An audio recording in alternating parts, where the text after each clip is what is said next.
Sri Lanza Malto, bonjour à tous, bonjour à toutes.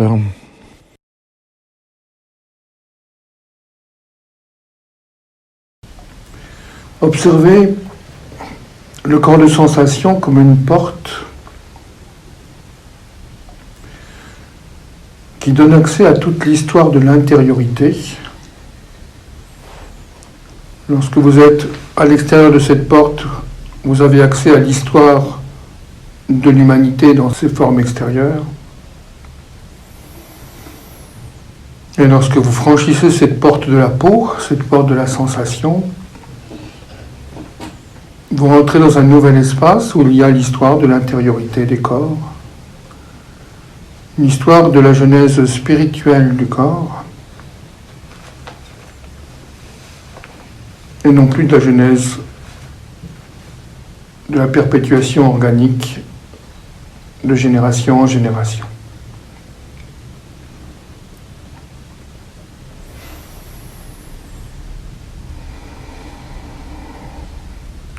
La conscience au seuil de cette porte vers l'intériorité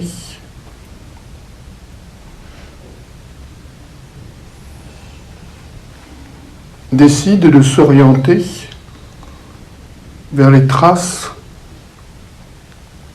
de la construction de notre corps émotionnel durant la phase atlantéenne d'existence.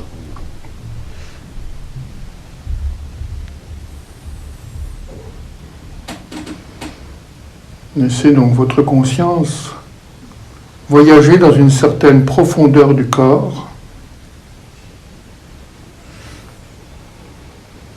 et par exemple retourner au moment où la phase lémurienne de construction de notre champ biologique était à sa perfection, où l'âme avait atteint le contrôle du corps, était capable de rester densifiée et incarnée aussi longtemps qu'elle le souhaitait dans la forme matérielle.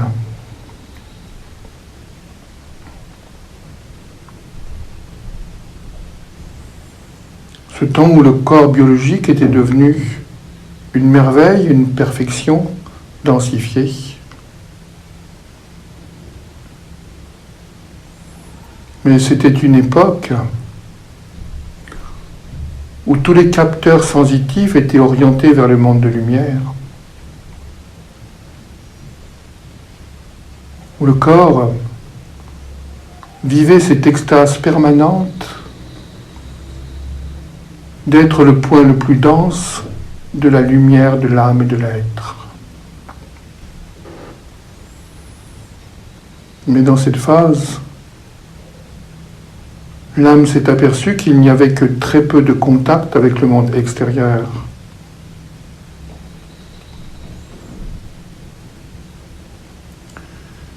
Elle commença donc à organiser l'énergétique de tous ses organes densifiés, pas seulement ses organes spirituels, le foie, le cœur, la rate, les intestins, etc., tous les organes densifiés.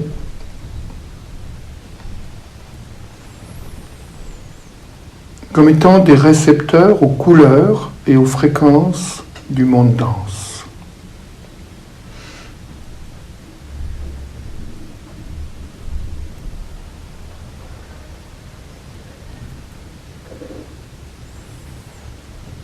Et du fait de l'extrême sensibilité de la fréquence de l'âme, elle fut submergée par un ensemble de sensations, à la fois heureuses, légères, merveilleuses, mais aussi toute une série de sensations plus dures, plus raides,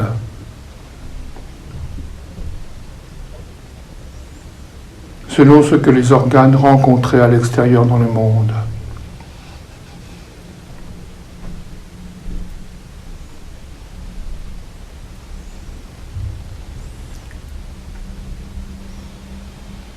C'est ainsi que le fait d'être nourri par une foultitude de sensations issues du monde extérieur issus des plantes, des forêts, des océans, des animaux, des pierres, des paysages, des bruits. L'irruption plus ou moins brutale de toutes ces sensations dans le corps physique, grâce à une nouvelle organisation des organes,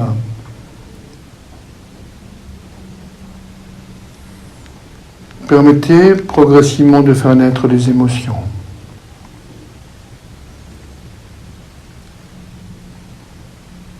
Des émotions de gratitude, des émotions d'émerveillement, mais aussi des émotions de peur, des émotions de dureté, des émotions de colère, de sorte que progressivement,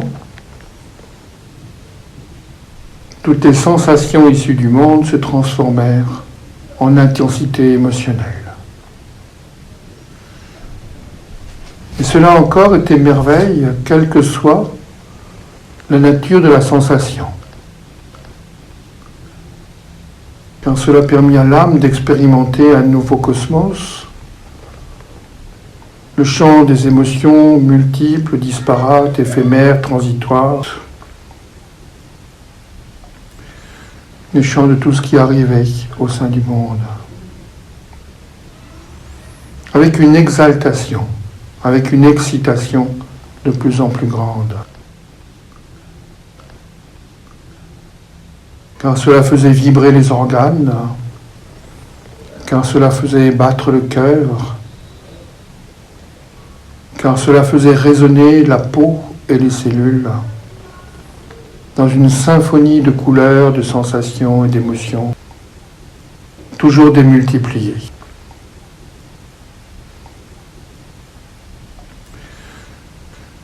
Observez simplement cela, ce champ de naissance des émotions à partir de la racine des sensations, ces accumulations d'émotions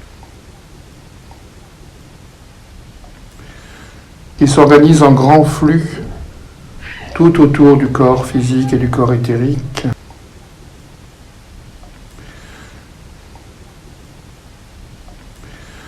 Des accumulations de flots, de retournements, de vortex,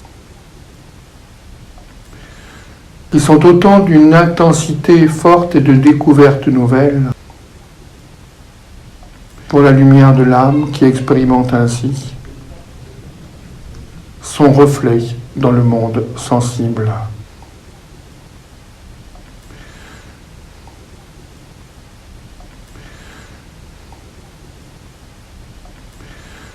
Ces joies, ces cris, ces partages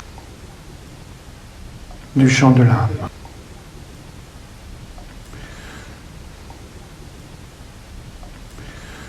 Ainsi, à travers les émotions,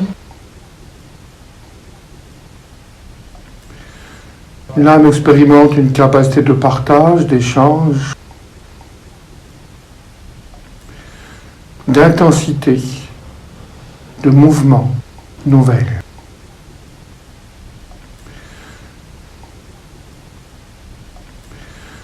Et cela s'installe au sein de la conscience comme une intensité de lumière psychique. Par instant, tellement belle, tellement intense, tellement variable dans ses hauts et ses bas.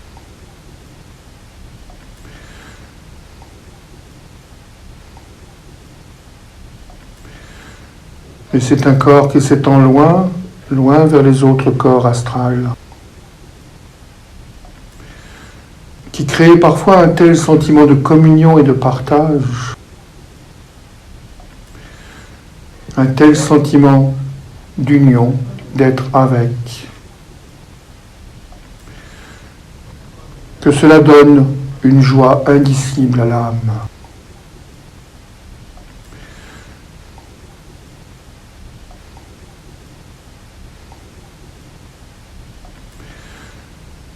Et puis progressivement, l'âme découvre la puissance des émotions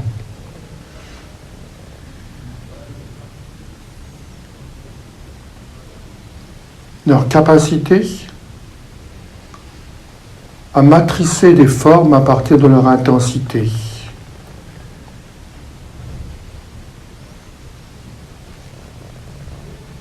Et cela fait naître la première véritable civilisation sur la planète.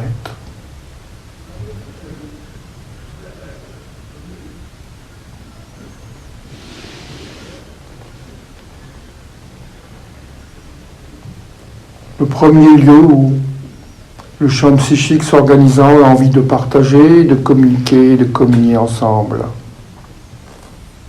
en installant des premières formes sociétales.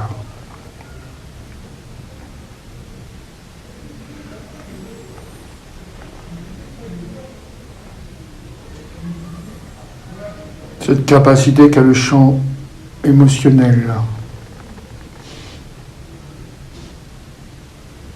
dans sa puissance à engendrer des formes, à créer des situations nouvelles qui génèrent encore plus d'intensité émotionnelle. Dans une combinaison infinie de pulsations émotives,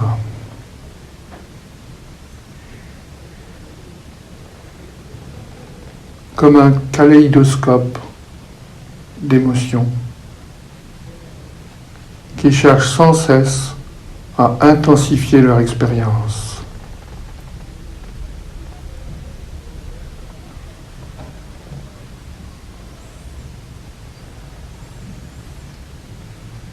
C'est au sein de cette myriade d'émotions, entrant en combinatoire nouvelle sans cesse, qu'apparaît pour la première fois le sentiment du moi.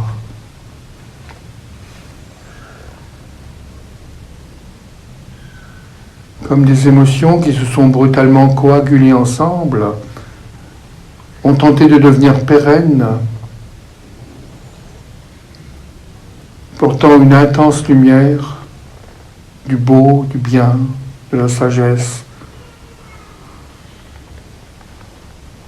de la vérité, de la compassion.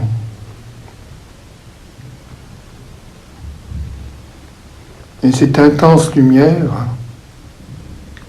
est venue progressivement concurrencer et dans certains cas particuliers se substituer à la lumière de l'âme.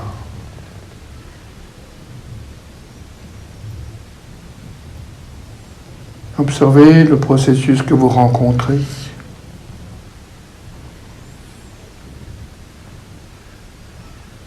Observez la façon dont le corps spécifique qui est là, après sa phase de création lémurienne, a généré, à travers la vague de vie atlantéenne, son corps astral, son corps émotionnel.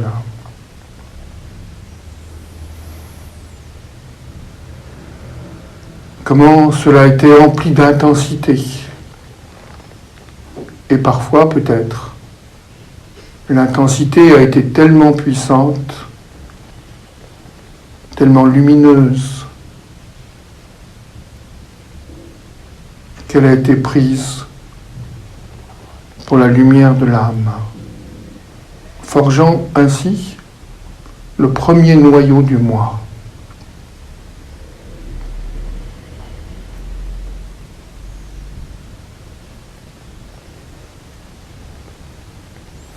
Et cela est bien.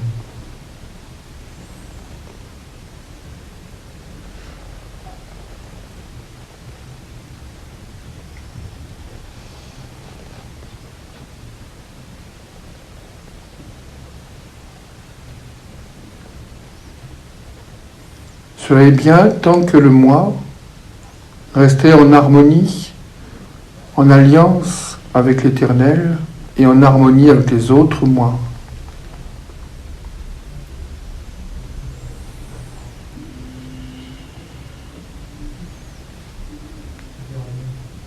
Mais maintenant, si vous observez avec votre œil intérieur, votre œil de vision, le champ global du peuple atlantéen, vous pouvez voir que certains moi s'épaissir suffisamment pour se vivre comme étant l'origine de la puissance, et qu'insensiblement ils se séparèrent du champ collectif. Pour affirmer une souveraineté personnelle plutôt que de devenir le lieu souverain de l'être.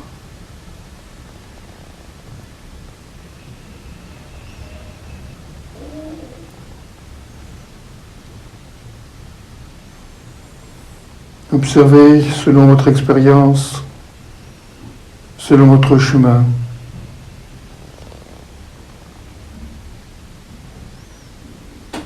la construction de ce corps astral au sein de votre corps actuel.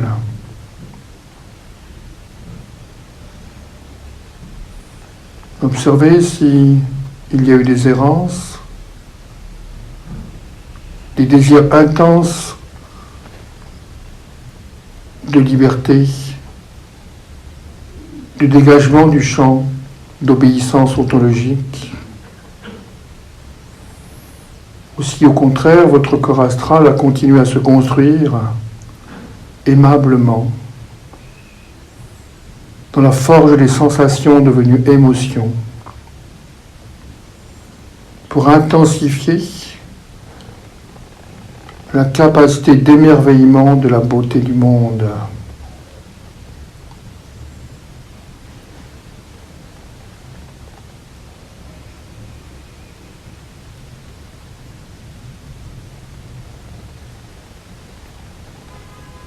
Car ce corps astral a progressivement forgé en lui-même tous les flots émotionnels qui permettaient à l'âme de libérer sa qualité divine au sein du monde dense.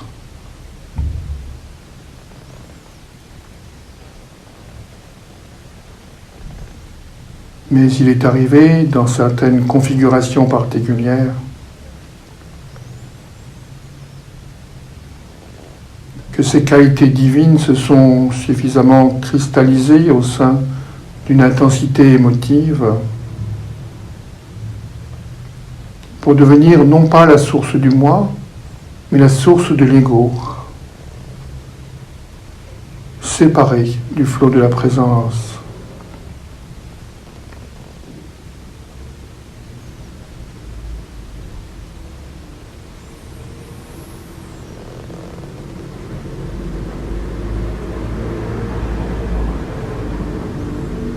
Car certaines âmes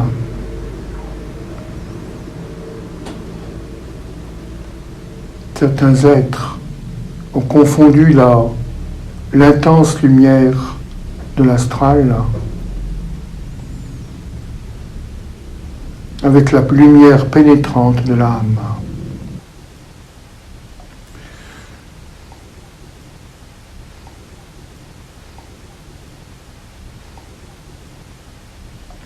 Observez ce schéma de séparation qui se met en place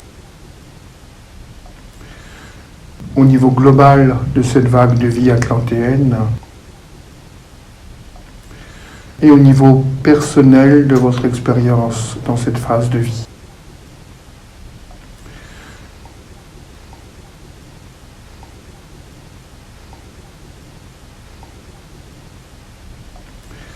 Quel est le mouvement dont votre corps est porteur maintenant?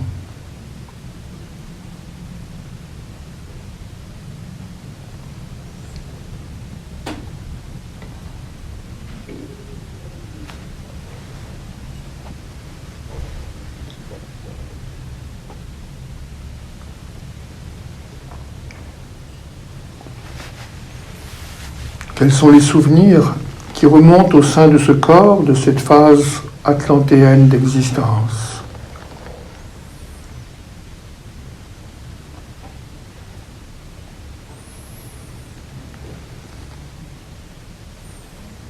Le corps astral est-il devenu la matrice parfaite de dévotion vis-à-vis de toutes les formes de vie dans la création et d'émerveillement face à toutes ces formes de vie.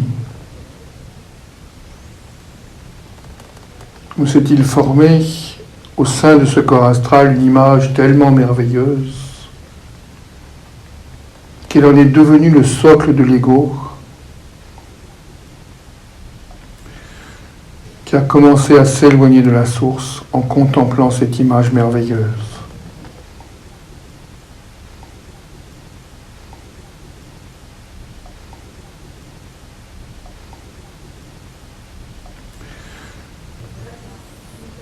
Observez toute cette histoire de la vague de vie atlantéenne au sein de votre conscience.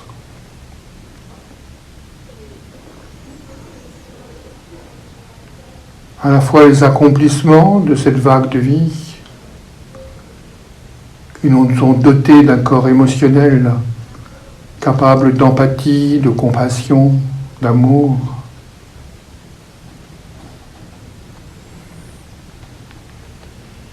de tendresse, de sourire, de reconnaissance et d'émerveillement de toutes les formes de vie.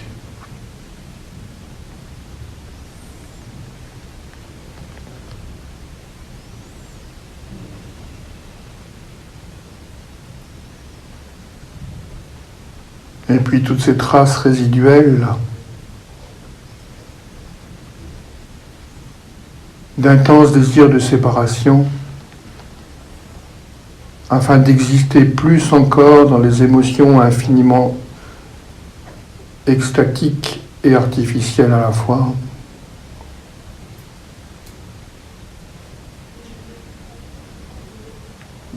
Qui ont fini par oublier la douce lumière de l'âme, au profit d'une intensité et d'une excitation toujours plus poussée, générant une séparation du champ harmonique initial,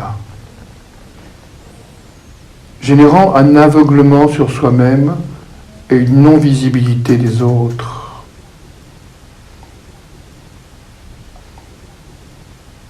Générant un principe de pouvoir remplaçant l'énergie de la puissance.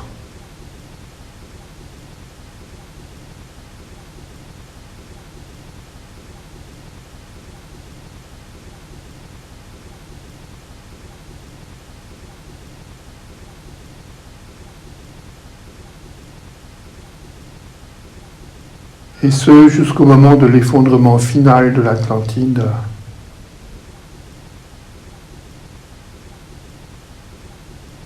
Car ces postures, de plus en plus renouvelées, de plus en plus fréquentes dans le champ atlantéen, ont ouvert une faille qui était la possibilité de la non-reconnaissance par l'être divin de ces créatures.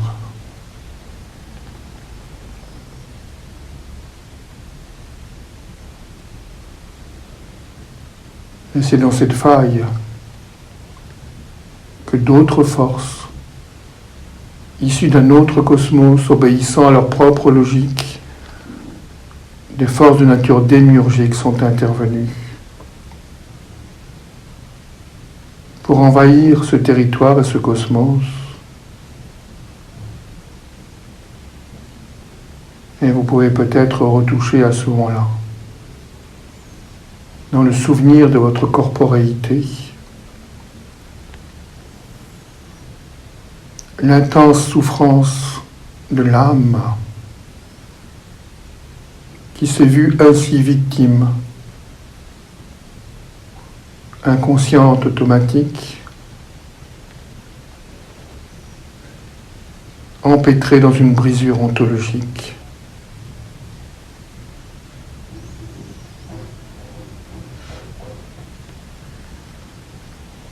Et qui a dû trouver des tas de moyens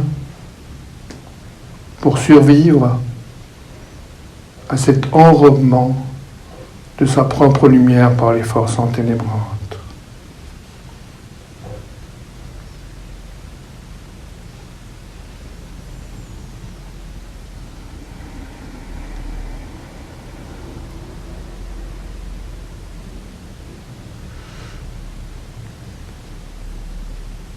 Si vous rencontrez intérieurement ce moment de blessure de l'âme, je vous invite en cet instant de refaire absolument l'alliance avec la source dans un acte intérieur de dévotion infinie.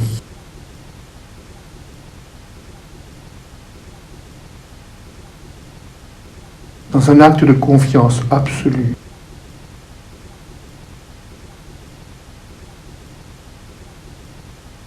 Afin que se desserre l'emprise des forces inténébrantes sur votre être spirituel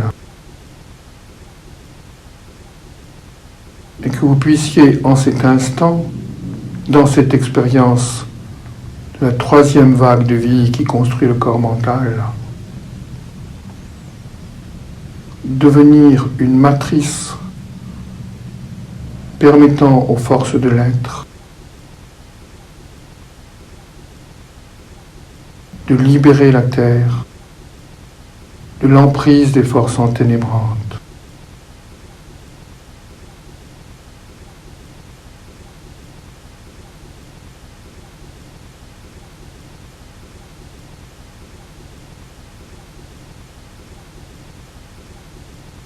Cette réaffirmation de l'alliance, au moment même de l'emprisonnement de l'âme dans les forces enténébrantes,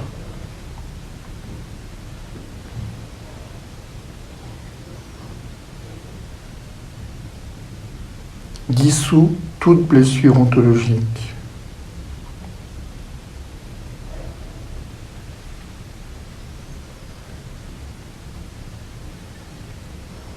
Et laisse fluer maintenant en vous le flot de lumière de la restauration.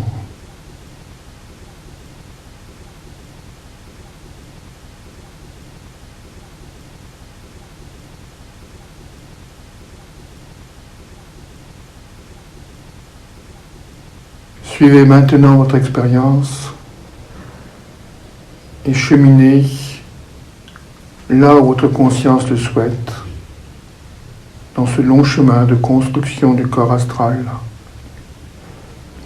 et de ses conséquences ontologiques.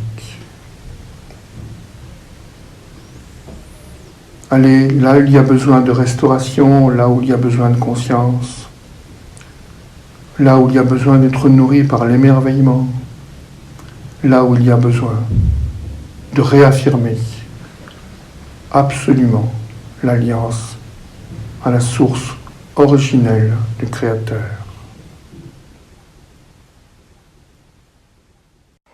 C'était Sri Lanzamalto.